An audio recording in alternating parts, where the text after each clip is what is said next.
Chers frères qui me suivez et m'écoutez attentivement,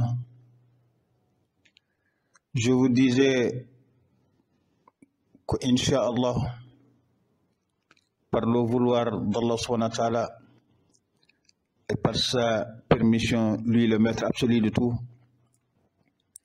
je vous disais que nous allons comprendre le Saint-Coran et tout le Saint-Coran depuis ces trois premières lettres Alif, Ba et Sin.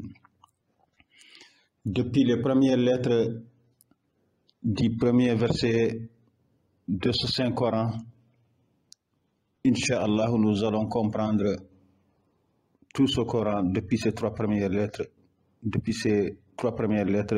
son premier verset, de sa première ayat, Bismillahir Rahmanir Rahim.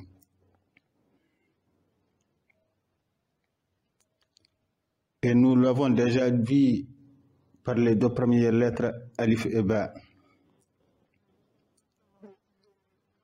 Et par ces premières lettres, Alif, Ba, nous avons vu dans ce Saint-Coran notre devoir d'islam, notre devoir de nous soumettre à Allah subhanahu wa ta'ala. Voyons-le à présent par la lettre Sin. Et pour cela, revenons à cette ayat que nous avions déjà vue. Dans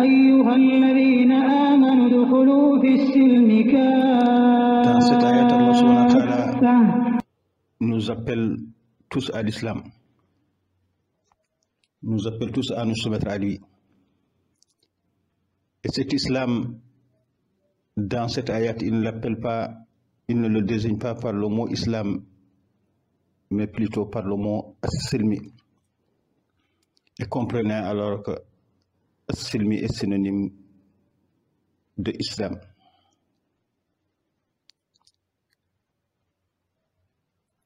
Dans le mot islam, nous voyons que ce islam commence par l'inversé de la lettre A.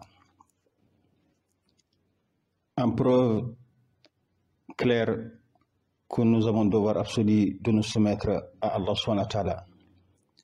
Et nous voyons notre être incomplet, notre être imparfait. Nous voyons notre être en devoir de nous soumettre. Nous le voyons dans l'inversé de ce alif, dans le i.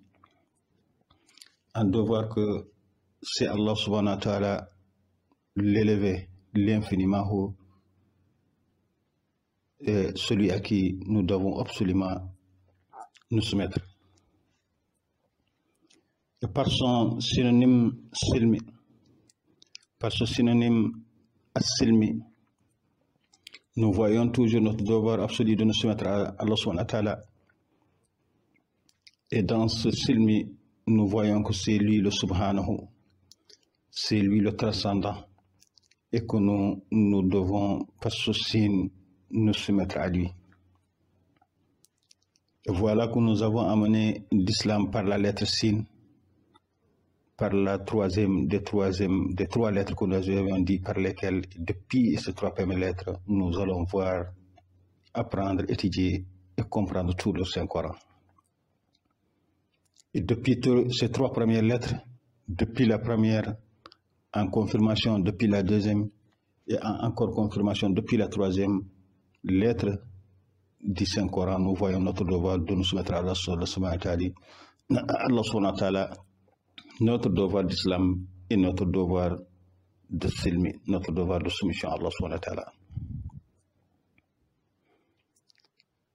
Et depuis ces trois premières lettres, et par cette parole par laquelle Allah subhanahu wa ta'ala nous appelle à soumettre à lui, par cette parole par laquelle il nous appelle tous à l'islam, par cette parole par laquelle il nous appelle tous au silmi,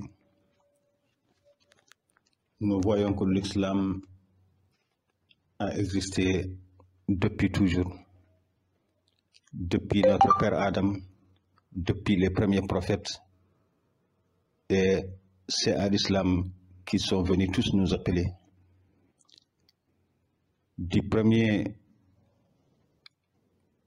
au dernier des prophètes et messagers, du premier et dernier qui est le premier et dernier des prophètes et messagers, Muhammad Rasulullah sallallahu alayhi wa sallam, et en passant par tous les autres, c'est à l'islam qu'ils sont venus nous appeler.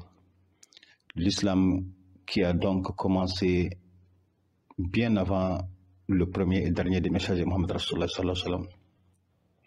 Lui qui est certes venu amener l'islam à son apogée, Dieu qui est venu compléter tout le message que sont venus apporter ses prédécesseurs, qui ne sont pas aussi ses prédécesseurs, lui qui est le premier et le dernier. Ils sont tous venus nous appeler à l'islam, à la soumission à Allah subhanahu wa ta'ala.